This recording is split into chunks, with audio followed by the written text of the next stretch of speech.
suis ravi d'être là ce soir. Oui, j'ai un pull doré, oui. Je suis ravi d'être là ce soir. Moi aussi, j'ai des gens à remercier ce soir. Pas pour la première fois, j'ai déjà fait, mais c'est la première fois que j'en ai quelques-uns avec moi. Mais voilà, j'ai des auteurs avec moi, de ceux qui m'ont aidé sur les saisons 3 et 4. Marine et Delphine, qui sont au deuxième rang, qui vont peut-être pas se lever, mais voilà. Si. Allez.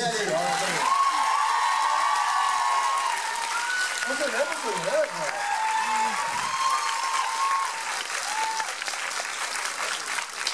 Ça fait que plaisir de vous voir tous aussi nombreux. À chaque fois, c'est une grande émotion. Voilà, cette aventure folle qu'on partage tous. J'espère que les gens, je crois que vous avez suivi le conseil de David de ne pas regarder l'épisode, pas regarder Petit sondage. Qui l'a vraiment regardé aucun clip. Qui ment? Très bon. On t'a repéré. Parfait. Ce que dit David, vous le faites en fait, d'accord. Donc pour quasiment vous tous, bonne découverte de l'épisode. Et voilà, et puis le dernier attaché, le plus important, David.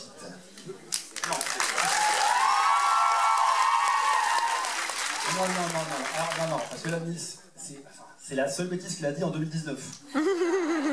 Évidemment que c'est pas le plus important. D'accord? Non mais excuse-moi, c'est la vérité. Je lis plein de livres sur le statut des auteurs en France, il est temps que ça change maintenant. Sans eux, il n'y a rien. Oh, chaton. Et comme on va se parler par la suite, alors, je vais juste donner la parole 2 secondes à 2 corps de métier qui ne l'ont jamais. Parce que j'ai une capacité à m'auto-souler, si vous saviez. Donc j'aimerais juste que Jérémy Pitard, c'est là, pour dire un petit mot, s'il vous plaît.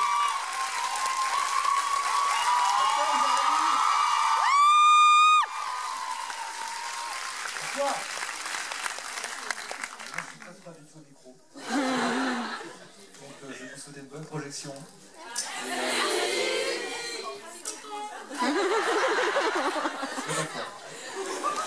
Sans lui, il n'y a pas grand chose non plus. Alors, l'écriture commence ici, l'écriture termine là. Et j'aimerais que Xavier Dolion.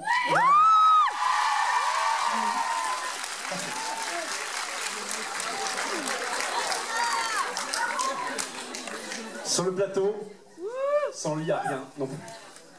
Oui.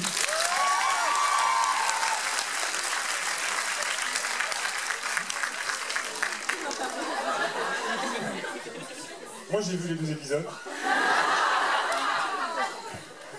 Merci les amis. Et si on accueillait nos comédiens J'ai juste un dernier truc à dire pour tous ceux qui le font ici et même les autres. Ramadan Mubarak.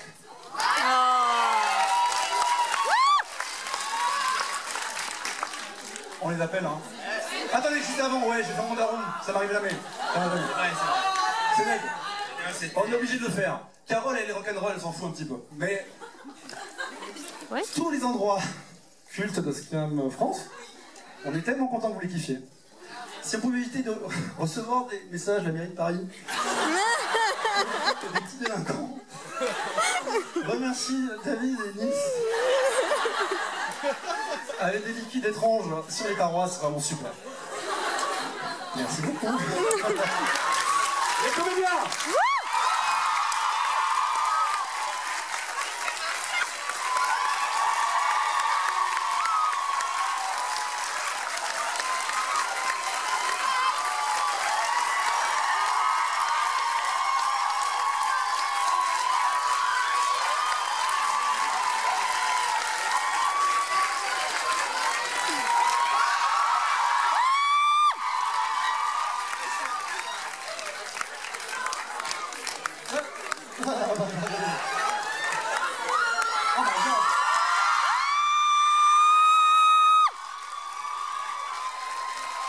Vous avez l'orchestre temporel là? Ne vous touchez pas, ça va exploser. On est tellement contents d'accueillir le frère de Sana.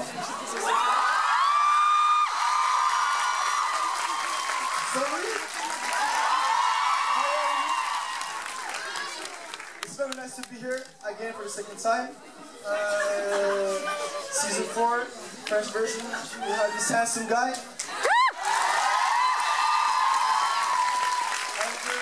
watched a little bit of clips of season 4, and it was amazing. Amazing. So a big applause to the French crew.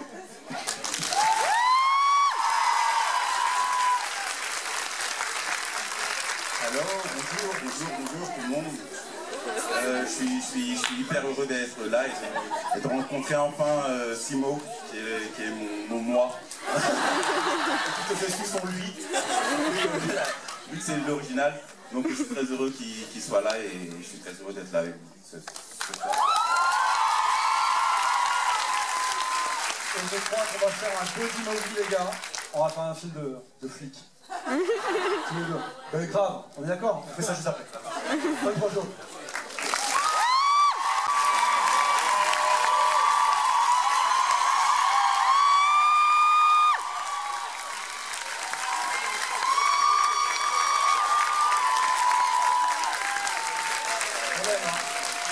On aime. Si ça vient, ce que vous allez dire avec elle. Un petit mot, Gigi.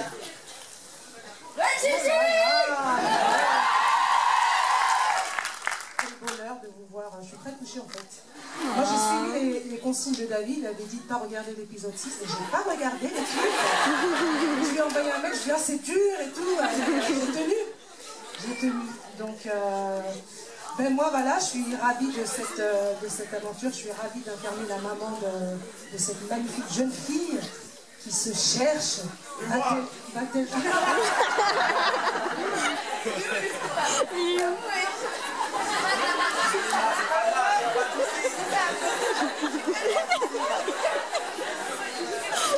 Oui, voilà, on t'a pas dit, mais une nièce fait 2 enfants. Je suis tellement fière de mes enfants. Donc,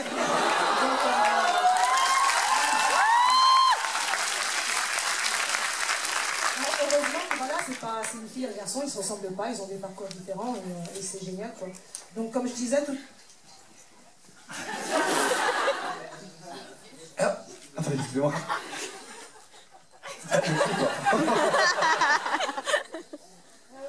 Non, je voulais juste dire en fait par rapport à... Je discutais tout à l'heure avec des jeunes filles avant de... Et je disais que voilà, c'est une magnifique période en fait l'adolescence, hein. C'est pas toujours évident parce que voilà, il y a des remous, il y a des sentiments, il y a des choses.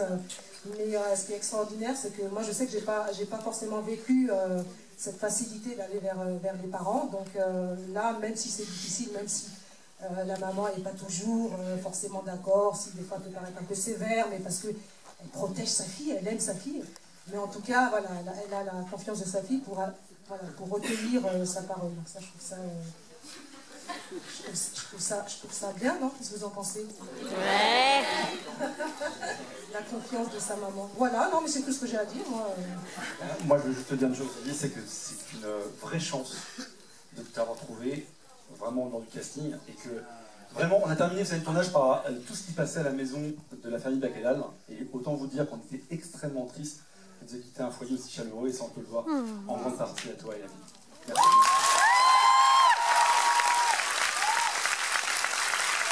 On a pas les bonnes vies. J'ai pas dit sur scène, s'il vous plaît.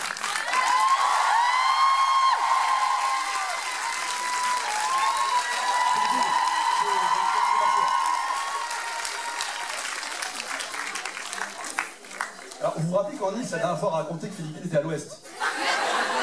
Alors, juste pour info, je lui ai envoyé un message sur WhatsApp en février. Elle m'a répondu il y a 2 heures. Ah, c'est quand même incroyable. En faisant ha ha ha, à tout à l'heure, dada.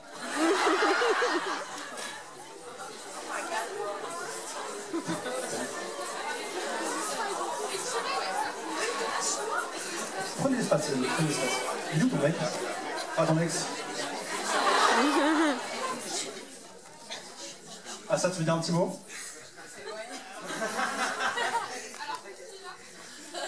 Bonsoir.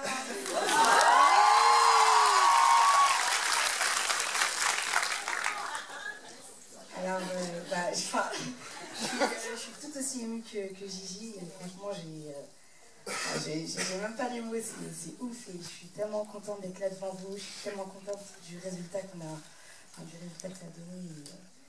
Voilà, on attend la suite. J'adore la suite de ouf et merci beaucoup d'être là, merci pour tout l'amour que vous avez.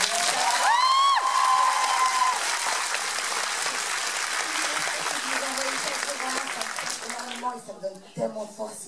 Merci. Voilà.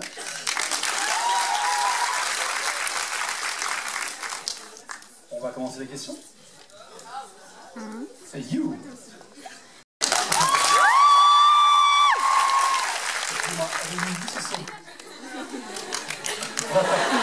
On t'écoute. Alors j'aimerais savoir, dans Scam original, William il part à Londres parce que c'était une décision de l'acteur de quitter le show. Et j'aimerais savoir pourquoi vous avez repris ce serait l'histoire. Oui, alors, en fait, c'est annoncé à la fin de la saison. Moi, je suis arrivé à la saison 3, hein, donc c'est annoncé à la fin de la saison 2 qu'ils partent à Londres. Donc, du coup, on aurait pu faire. En fait, non, on est revenu après un épisode, mais ça faisait un peu le super départ en fanfare pour non. Et moi, j'y vois un intérêt, en fait, au fait qu'ils soient partis et qu'ils. Je sais pas si après cet épisode vous le voyez, mais moi, en tant que scénariste qui aime le drama, je vois un intérêt à ce qu'ils partent et à ce qu'ils reviennent à ce moment-là, quoi.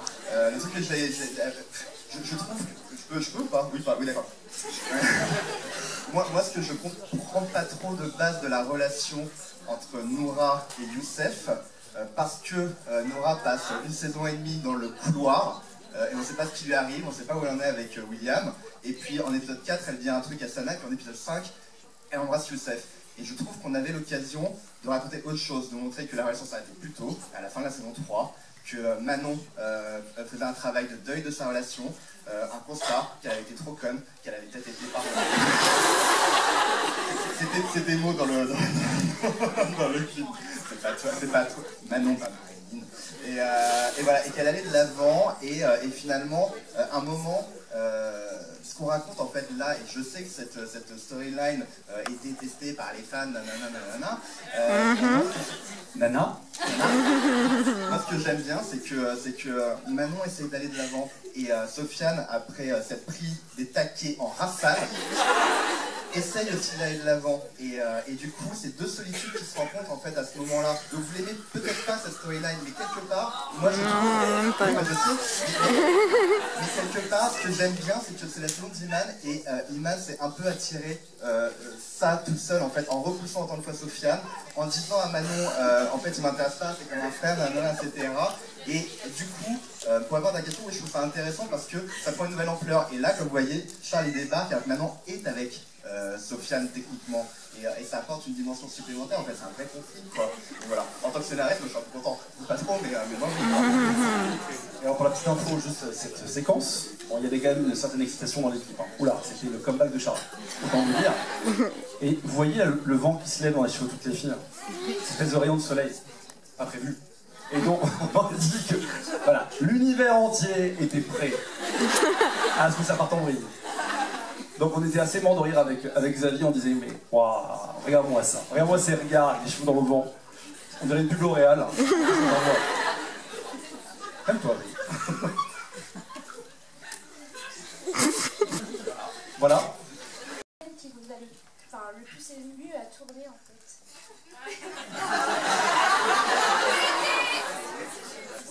Salut. Et suivant pour un. Je pense qu'on a la même scène.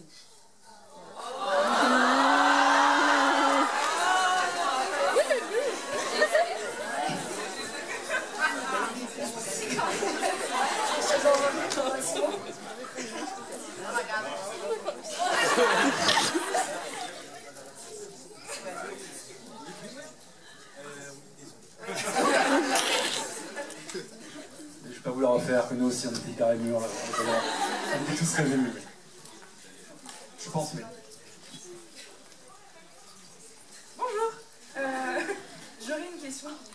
J'ai une question. Est-ce que, parce que dans cette saison-là, j'ai l'impression que plus que dans d'autres saisons, il y a beaucoup de scènes sérieuses, enfin, de scènes touchantes, émotionnelles, vraiment, où on n'a pas le droit de rigoler. Est-ce qu'il arrive au cast d'avoir un fou rire sur les scènes?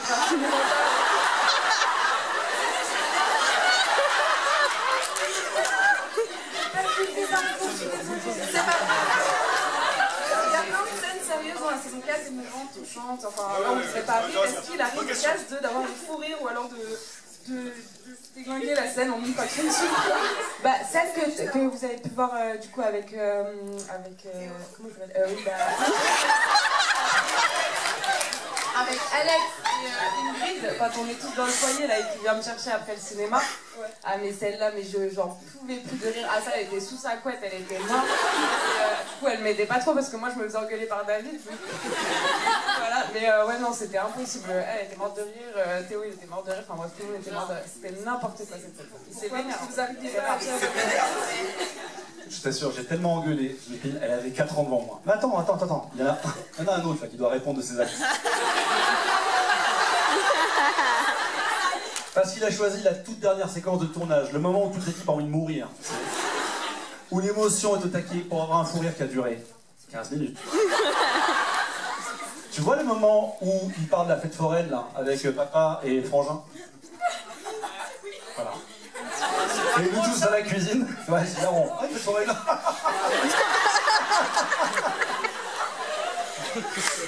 Excusez-moi, mais c'est monsieur. Moi, j'ai pas rigolé. Mais non, ça c'est de sa faute. C'est de sa faute. Voilà. Bon, après, c'est vrai que je me suis pas engueulé.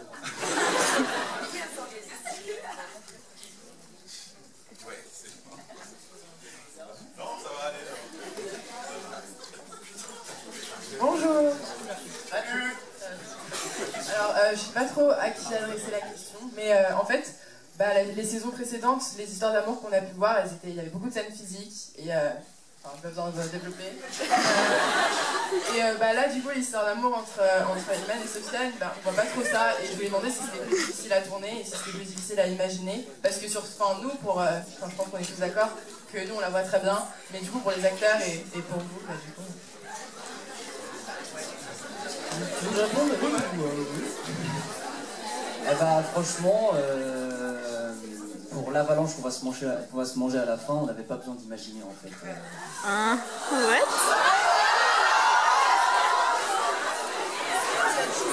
Sympa. Voilà. Sympa. C'est mon fils niveau teaser. Voilà, est-ce qu'on a répondu correctement? Oui, t'inquiète pas. T'inquiète pas. Oui. Du coup, est-ce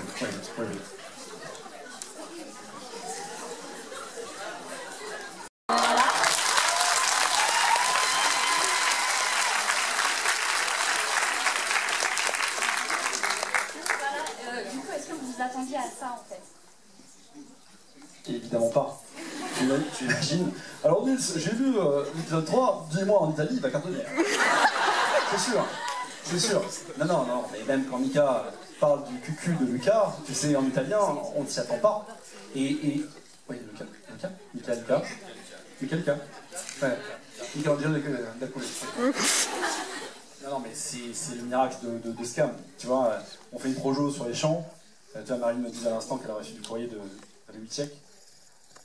Enfin, tu vois, tous les jours on discute avec des personnes de pays différents, avec des... Ouais, ma chance. On reçoit des lettres, nous. Très bien. Bonne idée. Merci, je sais pas qui a dit ça, mais merci. Bah du coup j'ai un peu oublié la question, mais oui c'est vrai que c'est... Non, on s'y attendait pas du tout, et c'est marrant parce que je déjeunais avec David ce midi,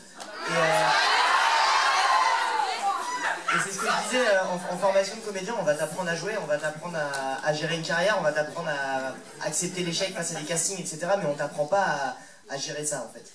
On nous apprend pas à vous gérer vous et à gérer cette impact international.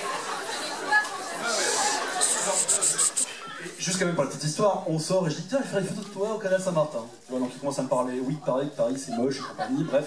Quand Jean-Pierre Jeunet a dit voilà, Paris est devenu moche. Dans le texte. C'est ça. Voilà, bref. On arrive dans le canal Saint-Martin, et là on entend Buongiorno. Maxence? Elle était là. Donc si tu veux, c'est un miracle quotidien en fait. Le nombre de... Là, tu vois, tout à l'heure, on parle avec des gens, des jeunes femmes et jeunes hommes russes, tu sais. T'imagines le miracle Il y a quand même des gens qui se réunissent ce week-end pour se faire un marathon scam, qui se taguent en Russie. Tu vois, j'ai reçu un message, je vais l'envoyer à Carole, j'ai oublié, excuse-moi. De quelqu'un qui me disait « Bonjour, je suis un fan irakien. » Les amis, l'Irak, quoi. Vous vous rendez compte? C'est incroyable, c'est incroyable. Franchement, c'est un miracle. Donc évidemment qu'on n'a pas pensé à ça pour... Non, on se disait, mais si on est déjà d'intéresser les Français. Et d'ailleurs, soyons complètement honnêtes, parce que vous êtes tous là devant nous, là. Hein, on va dire que les étrangers sont arrivés en nombre d'abord, avant que les Français rappliquent ensuite. La réalité, elle est là. C'est qu'il y a une théorie qui dit, je t'assure, je connais bien mes chiffres, la réalité dit, si tu veux que tu vas toujours dans un restaurant quand il y a du monde à l'intérieur. Tu vois? Et quand les vidéos ont commencé à exploser, le buzz, le hasard, c'est qu'il y avait tellement de commentaires étrangers. Et la blague à l'époque, c'était... Pas de blague. Il n'y a pas de commentaire français. Oh, bord de rire. Oui, alors oui, il a raison, David. Et alors, par contre, je ne me raconte pas la fierté en tant que réalisateur. Titre.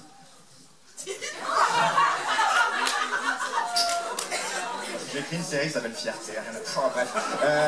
La fierté en tant qu'auteur, réalisateur et j'espère, je pense, comédien, de jouer dans un programme français qui est regardé, aimé et défendu par des Français. C'est tellement rare dans ces pays, je trouve, d'essayer de proposer quelque chose, de provoquer quelque chose chez le public français pour qu'ils puissent dire ça vient de chez nous et putain on en est fiers. Et c'est arrivé avec Scam France et c'est le stratosphère, je suis mais planète en fait grâce avec cette aventure de pouvoir faire ça. Quoi. Moi c'est la première fois que tu es planète. Je suis planète. Je suis univers. Non mais c'est vrai qu'on est carrément fiers. Et merci pour ça.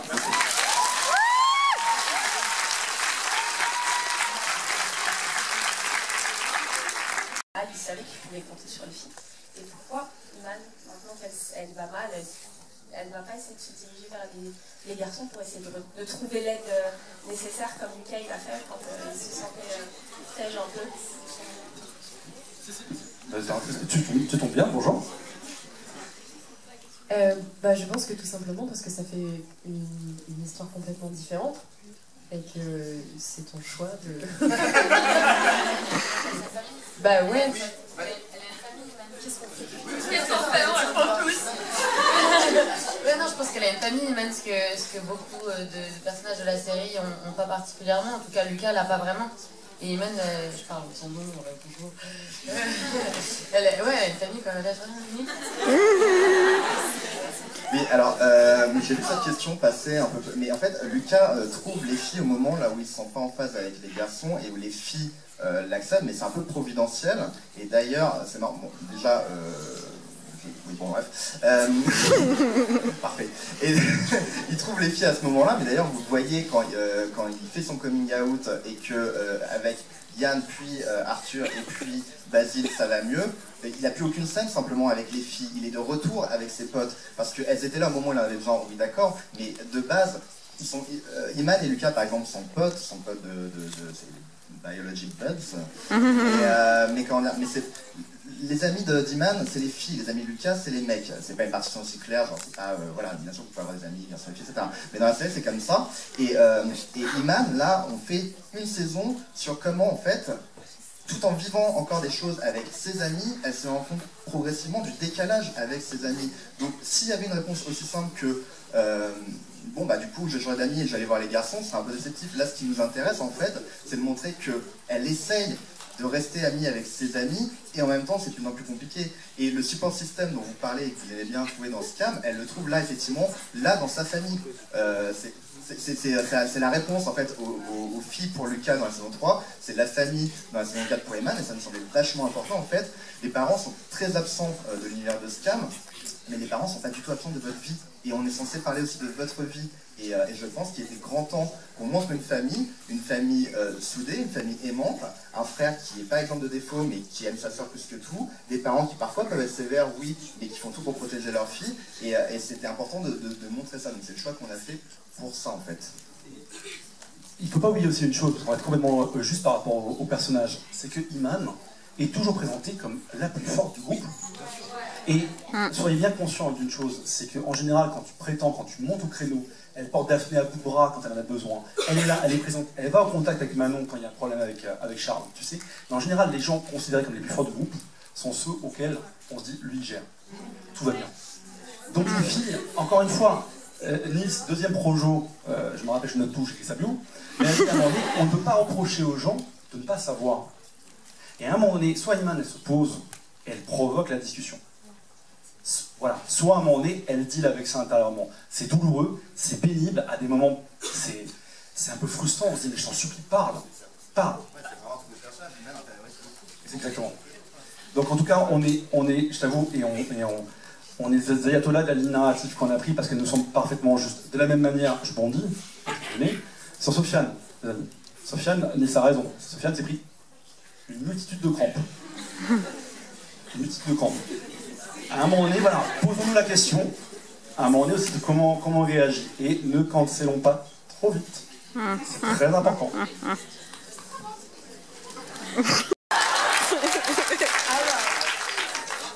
Moi par exemple, au tout début, avant même qu'on commence à tourner, on avait des répètes et tout, et du coup David me dit ouais, faut surtout pas dévoiler le casting, je veux grave le garder machin et tout. Je lui dis ouais, t'inquiète, moi de toute façon tu connais, je mets rien sur Instagram et tout.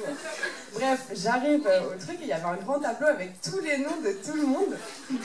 Et bref, j'ai écrit des conneries à côté du nom de Zoé et je croyais que j'allais lui envoyer à elle en fait dans la conversation, mais en fait moi il me propose le premier truc, c'est story.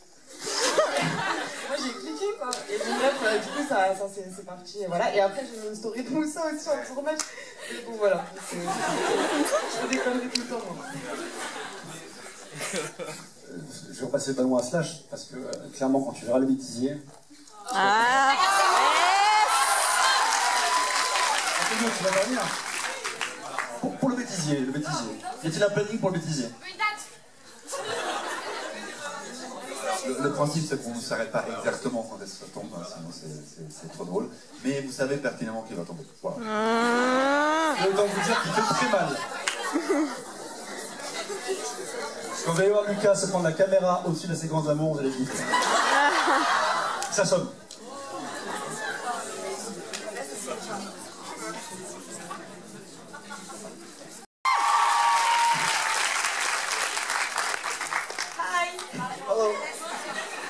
So thank you for coming. So I have a question for you and also for Moussa. On a la dire en français parce que je comprends rien. Je pense que je vais la faire en anglais pour Simo et je vais la faire en français pour toi. Du coup, toi, je voulais savoir ce que tu pensais du personnage de Elias, si tu as vu la version norvégienne. Et qu'est-ce qu'elle t'a apporté pour faire ça? Si t'as pas vu la version norvégienne, Simo, what are you thinking about the character of Idris? Alors, moi j'ai pas vu toute la version norvégienne en entier. Donc pour le...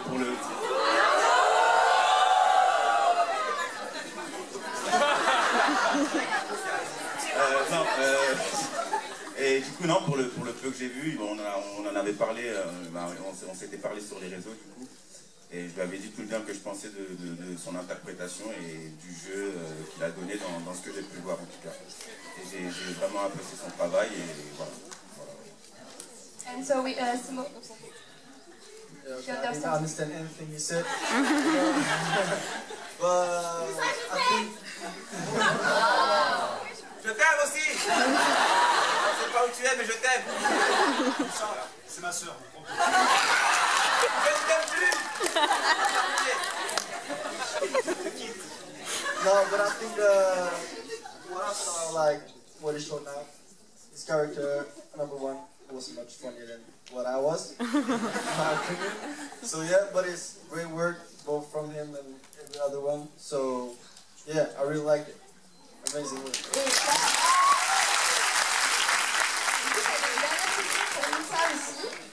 Le Balloon Squad, il est super important dans Scam Norvège. Ouais. Et on aime le Balloon Squad. We love the Balloon Squad. Et du coup, tu dois pas trop comprendre que t'as pas vu la version norvégienne. Non, mais t'inquiète, vas-y, t'inquiète. En gros, les habits de Elias sont très importants dans la version norvégienne, dans la saison 4. Et je voulais savoir, parce que du coup là on les voit pas forcément dans... Enfin, à part la dernière scène où tu joues au foot avec eux, mais bon, c'est pas trop voyant quoi. S'il va y avoir des moments comme ça avec les amis de Idriss aussi quoi. Bah tu verras.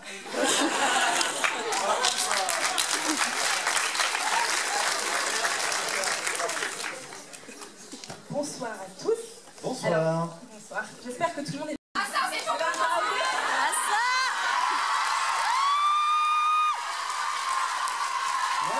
Oui, c'est bon. Salut, vous êtes prêts ?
Agnès, t'as vu que j'ai une parole, hein? Ouais, je bosse encore. Je veux impressionner Carole. Ça va, Carole, c'est pas mal. Pas spécialement artistique, j'ai vraiment beaucoup aimé cette scène, elle m'a pas mal fascinée par rapport aux lumières, aux couleurs, à la musique. Exactement. Et alors, moi la question que je me posais, j'en avais parlé à la dernière projection. Non. Donc tu avais dit que c'était compliqué de faire tourner autant d'acteurs en même temps. Ouais. Surtout cette scène est très longue, elle a été de 6 minutes, je crois. Oui. Donc, donc combien de temps ça a duré et est-ce que tu peux me raconter quelques galères Alors bien sûr, on a des galères et Sophie va intervenir. Et Sophie qui était ma seconde assistante réelle de choc. Sophie, viens pas ici, s'il te plaît.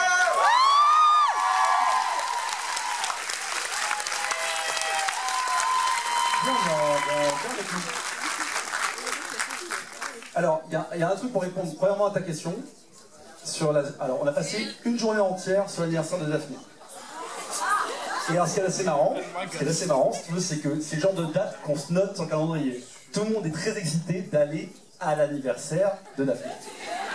On commence bien sûr par le début, l'arrivée de Basile et Lula, et soudain, les comédiens prennent le contrôle. Parce que vous imaginez bien qu'au départ, c'était « Ouais !» et ça part en vrille. Ça part en vrille. D'où la naissance de « Mais qu'est-ce qu'on ne fait pas ? C'est l'anniversaire de Daphné !» Premièrement. Deuxièmement, tu sais que tu as 28 séquences à tourner dans la journée.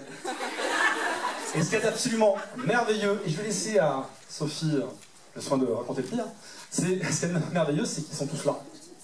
Ils sont tous là. Mais n'avoir que des comédiens sur le plateau peut être un danger. Et on va vous expliquer pourquoi. Bonjour. Salut à tous. Ça fait trop plaisir de vous voir, je suis trop contente. Oui, quand vous êtes calme, c'est cool. Non, pour répondre à ta question, évidemment, c'est génial de tourner avec chacun. Chacun individuellement, c'est génial. Après, quand ils sont tous ensemble, effectivement, ça peut devenir compliqué. Ce qui est surtout difficile pour nous pendant le tournage, c'est de les avoir avec tant d'énergie à donner et tant d'enthousiasme, et en même temps de devoir les garder calmes et silencieux pour pouvoir nous avancer. Pour pouvoir avancer en termes de comédie. Effectivement, ils avaient cette chanson assez récurrente sur l'anniversaire de Oui Oui. Je les remercie grâce à ça, j'ai dû passer 2 semaines à la fin du tournage en isolation, silence complet. Mais non, ils sont adorables et voilà. Et effectivement, c'est pas de très bons figurants, nos amis comédiens. On va en venir. Savoir que... On explique, voilà. Je vais raconter, voilà. Donc, Edouard, Mika, Lisa, allez vous servir un verre, s'il vous plaît, à table. Tiens, Lisa. Comment ça?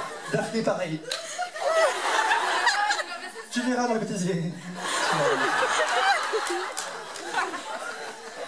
Oui, voilà, chacun est très très incarné dans son rôle, donc à chaque fois qu'on leur demande des actions très simples, à savoir un passage de droite à gauche une fois, deux fois, ben, ça devient le truc à l'image alors qu'ils sont dans le fond, loin, loin. C'est assez compliqué de faire des choses simples quand ils sont tous ensemble.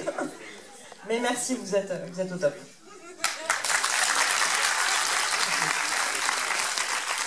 Nationalité, tu vois, c'est ça le français en fait. C'est ça le français. C'est-à-dire qu'en fait, je sais que ni Nice ni moi n'avons l'obsession de rendre compte de la jeunesse française. Ce qui nous obsède d'abord, c'est de raconter, si tu veux, un portrait réaliste d'une jeunesse, certes en France en 2019, mais ça veut dire beaucoup de choses. Ça veut dire beaucoup de choses. Et il est impossible que tout le monde s'y reconnaisse, mais on essaie de faire notre maximum, si tu veux, pour que ça résonne dans le maximum de personnes. Oui, et puis visiblement, mais on le sent en fait, on est peut-être imprégné, mais moi en tant qu'auteur, David en tant que créa, les comédiens aussi, on est des Français, voilà, les Français veulent pas dire, on a des origines peut-être, mais ça reste qu'on est Français. Maintenant, il y a des choses qui impactent, c'est sûr, par exemple la manière dont on va aborder des sujets, mais même la manière dont on va draguer quelqu'un. Moi je sais très bien que les gens étaient surpris au début de la saison 3, du côté très straightforward de Lucas et Elliot, mais parce que je trouve qu'en France, on peut avoir ce truc en fait un peu de flirt. Là, tout à l'heure on parlait avec une suédoise, une norvégienne qui doit être quelque part ici, qui disait voilà, pour nous la France c'est la passion, et c'est vrai que c'est pas toujours le cas, hein, on n'est pas toujours passionné, mais dans certains comportements, dans les trucs comme ça, ouais, je me rends compte que qu'on le fasse sciemment ou pas, on laisse passer quelque chose de français. Maintenant c'est jamais un truc de branding, de dire ah regardez absolument France. Ça vient parce que les auteurs sont français, le réel est français, les comédiens sont français, et voilà. Maintenant ce qui est très cool, c'est que chacun apporte son histoire avec le personnage, ou avec la caméra, ou avec le clavier pour nous, pour les auteurs. Mais ouais, ce n'est pas une volonté, il n'y a pas de politique dedans. Je crois que c'est inhérent en fait au travail qu'on fait. Par contre, on est ravis que la jeunesse française puisse se reconnaître, on est ravis que les étrangers puissent reconnaître la France dans ce qu'on fait aussi. En parlant français, ravi qu'il arrive.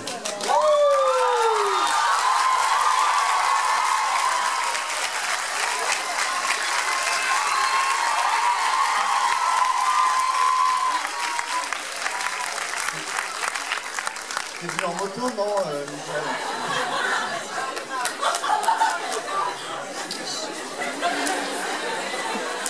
Comment t'entends? Il paraît qu'il est de retour dans la série. La dernière fois, elle avait fait la bise. Charles is back, les amis. Est-ce que tu as vu la séquence? Donc vous allez voir Michel qui découvre la séquence du retour. On a le temps, tranquille.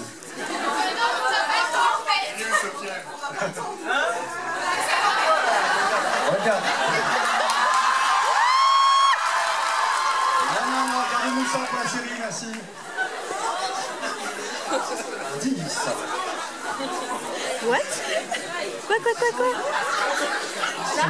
Salut. J'ai une question qui résonne un peu avec ce qu'elle a demandé. En fait, moi je me demande à chaque épisode, chaque pays a son contexte, que ce soit politique ou social. Donc, bon. On t'écoute. Ouais. Ils sont t'écoute. Et en fait, je me demandais si... On t'écoute, on est au taquet. Non mais ça va.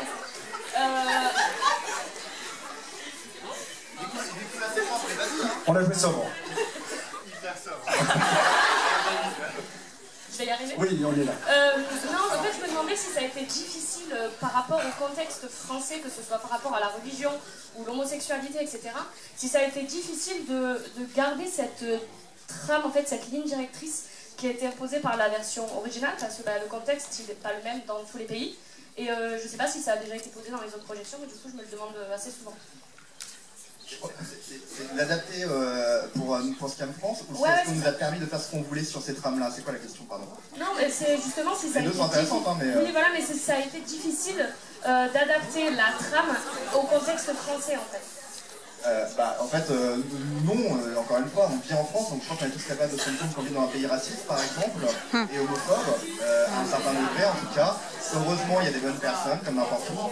Donc voilà, donc notre but, c'est de pouvoir montrer que notre pays est à la fois raciste et à la fois qu'il y a de l'espoir. Donc voilà, c'est pour ça qu'on fait des réactions positives et négatives au coming out. C'est pour ça qu'on fait des gens qui sont racistes ou islamophobes et d'autres qui ne le sont pas du tout. Après, ce qui est intéressant, c'est de montrer que, typiquement, il y a différents niveaux d'homophobie ou de racisme ou d'islamophobie. Il y a le truc très frontal, le côté je déteste les noirs, ça c'est raciste évidemment, mais il y a le côté racisme, si tu veux, mondain, le racisme un petit peu. T'as pas l'impression d'être raciste, en fait, si tu es totalement quoi.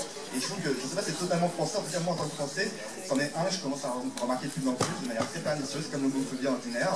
Et je pense que c'est celle-là qu'il faut tacler absolument, quoi. On a des conversations assez passionnantes en Writers Room à propos de ça, en fait. Mais le racisme, c'est pas juste le mec de la première séquence, quoi. Le racisme, c'est, pardon, mais c'est aussi les membres du crew, c'est peut-être les membres du gang, c'est peut-être vous, c'est peut-être moi. Dans notre quotidien, en fait, dans ce qu'on dit, dans ce qu'on fait, dans ce qu'on pense, une première étape vers l'amélioration en fait de ce pays, c'est déjà de prendre conscience que probablement qu'on dit, on fait des choses racistes ou homophobes, qu'on est des gens imparfaits et qu'on doit apprendre. Et si on doit apprendre, ça veut dire que les gens doivent nous apprendre. Et les gens qui doivent nous apprendre, c'est les gens directement concernés. Donc écoutez-les, écoutez vos amis LGBT, écoutez vos amis racistes.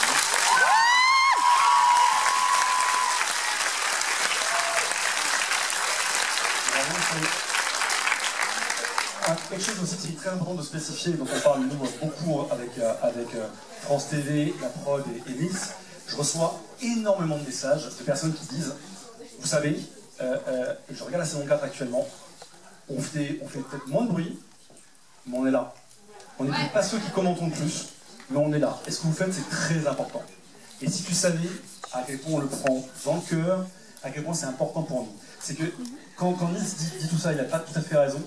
Mais rappelez-vous Yann, les gens ont le droit de faire des erreurs, il faut vite revenir. Il faut vite comprendre.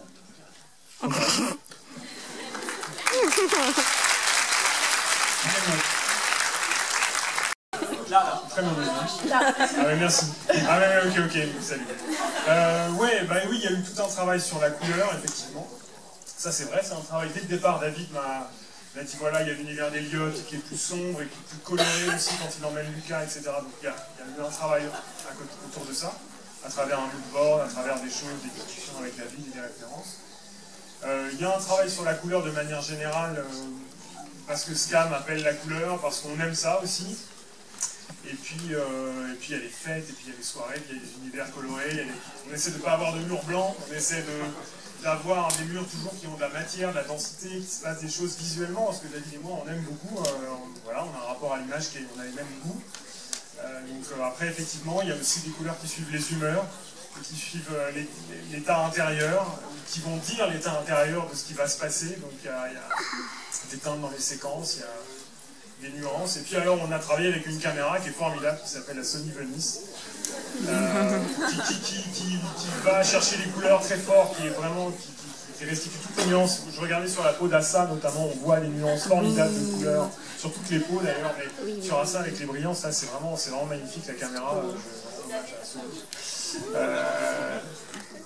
Alors la saison 4, ça a été un peu différent. La saison 4, on a peut-être un peu moins travaillé sur les couleurs, un tout petit peu moins. On a travaillé plus l'isolement, la sensation d'isolement. Donc on a travaillé...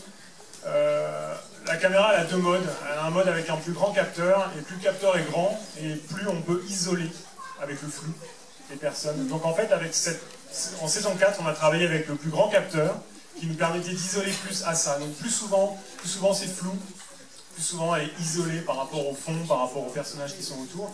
Et ça marque petit à petit son isolement au long de la saison 4. Ça a été quelque chose d'assez important. Et puis on a aussi travaillé l'aspect du foyer, c'est-à-dire la maison.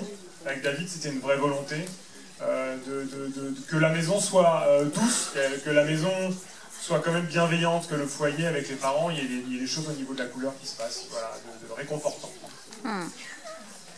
Je vais comprendre mal, désolé, parce que vous avez beaucoup de ces opérateurs, vous savez, qui font une très belle image, mais quand bien même ils travaillent l'image, ils n'oublient jamais le personnage, et tu es un cadreur merveilleux. Donc je te remercie.